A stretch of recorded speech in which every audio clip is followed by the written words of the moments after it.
নমস্কার বন্ধুরা, আজকে আমি আপনাদের সাথে শেয়ার করে নিচ্ছি চিড়ে দিয়ে একটা দারুণ মজাদার নাস্তার রেসিপি। চলুন তাহলে বেশি দেরি না করে রেসিপিটা দেখে নেওয়া যাক। By the way, hello everyone, আমি তনয়া আছি আপনাদের সাথে, আর আপনারা রয়েছেন কিন্তু আমার চ্যানেল ঘরের তনয়াতে। এই নাস্তার রেসিপিটি করতে মেইন যে উপকরণটি লাগছে সেটা হচ্ছে চিড়ে।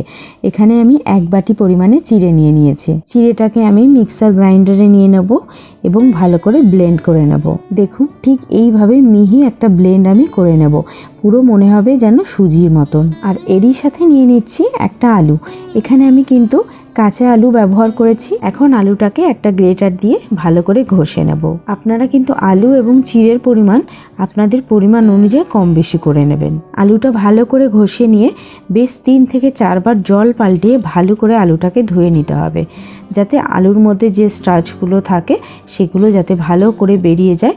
সেই রকমভাবেই খুব ভালো করে আলুটাকে ধুয়ে নিতে হবে। এখন কড়াইতে নিয়ে নিচ্ছি পরিমাণ মতন সাদা তেল এবং তার মধ্যে দিয়ে দিচ্ছি ফোড়নের জন্য সর্ষে এবং গোটা জিরে, এবং এর সাথেই দিয়ে দেব সাদা তিল। সমস্ত ফোড়নের মশলাটা একটু ভালো করে নাড়িয়ে চাড়িয়ে নেব। এখন এরই সাথে এর মধ্যে দিয়ে দেব 1 ইঞ্চি পরিমাণে আদা, এবং আদাটাকে একটু কুচিয়ে নিয়েছি, এবং তার সাথে দিয়ে দেব ঝাল অনুযায়ী 3-4টে কাঁচা লঙ্কা। এখন সব কিছুকে একটু নাড়িয়ে চাড়িয়ে নিয়ে এর মধ্যে দিয়ে দেব খানিকটা পরিমাণে জল, এবং এর সাথে এর মধ্যে দিয়ে দিচ্ছি নুন, আর দিয়ে দিচ্ছি চিলি ফ্লেক্স, এবং আরও দিয়ে দেব ধনেপাতা কুচি। এই নাস্তার রেসিপিটা কিন্তু বড় থেকে বাচ্চা সবাই কিন্তু খেতে খুবই পছন্দ করে। সমস্ত জিনিস একটু নাড়িয়ে চাড়িয়ে নিয়ে এর মধ্যে দিয়ে দেব ঘষে রাখা আলুটা একটু নাড়িয়ে চাড়িয়ে নিয়ে যে চিড়ের গুঁড়োটা তৈরি করে রেখেছিলাম সেই গুঁড়োটাও এখন এর মধ্যে দিয়ে দেব। আর এরই সাথে এর মধ্যে বাইন্ডিংয়ের জন্য দিয়ে দেব 1 চামচের মতন বেসন এবং 1 চামচের মতন চালের গুঁড়ি। এখন সমস্ত উপকরণ খুব ভালো করে মিশিয়ে নেব। যদি দেখা যায় জলের পরিমাণ কম হচ্ছে, তাহলে কিন্তু খানিকটা জল এর মধ্যে দিয়ে ভালো করে নাড়িয়ে চাড়িয়ে এটা থেকে একটা ডোয়ের মতন তৈরি করে নিতে হবে।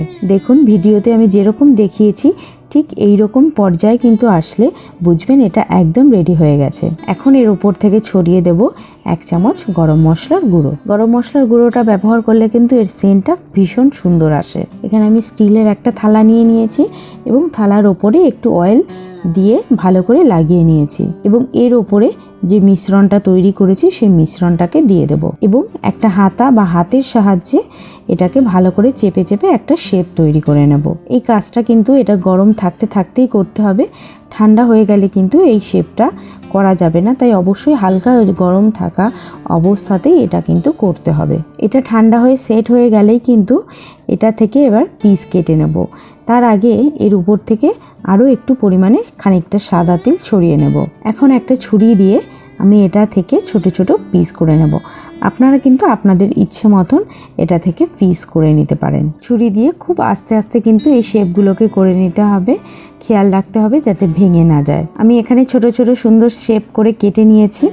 এখন কিন্তু এটা ভেজে নেওয়ার পালা। কড়াইতে কিন্তু তেল গরম করতে অলরেডি বসিয়ে দিয়েছি, এবং তেলটা কিন্তু বেশ ভালো করে গরম হয়ে গেছে। এখন একে একে সমস্ত স্ন্যাক্সগুলোকে ভালো করে লাল লাল করে ভেজে নেব। সন্ধ্যার স্ন্যাক্সে কিন্তু এরম একটা দারুণ মজাদার মুচমুচে একটা স্ন্যাক্স আইটেম অবশ্যই আপনারা বানিয়ে নিতে পারেন, এবং অবশ্যই এটা কিন্তু টমেটো সসের সাথে সার্ভ করবেন।